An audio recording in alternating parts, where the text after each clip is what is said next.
Hello everyone, welcome my channel.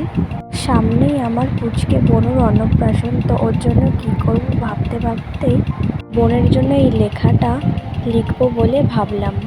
চলো কিভাবে করি দেখো। প্রথমে একটা থার্মোকল নিয়ে নিলাম, থার্মোকলের ওপর পেন দিয়ে সুন্দর করে বোনের নাম এঁকে নিলাম।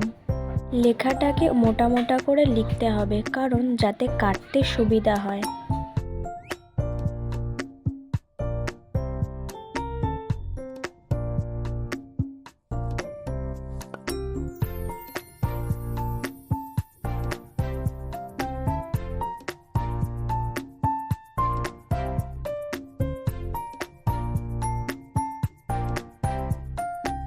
তো চলো, আমার লেখা প্রায় হয়েই এসছে। তারপর পেনের কালি বরাবর ছুরি দিয়ে লেখাটাকে কেটে নিলাম।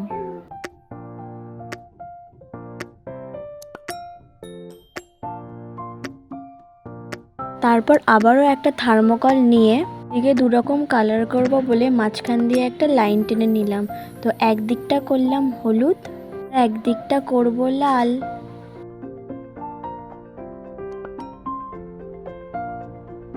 তো রং প্রায় হয়ে এসে রংটা কমপ্লিট করার পর ওই যেই থার্মোকলগুলো কেটে রেখেছিলাম ওইগুলো লাগিয়ে দেবো। এইগুলোর ক্লিপ নেওয়া হয়নি। এই হলো ফাইনাল লুক। তো কেমন লাগছে তোমরা জানিও।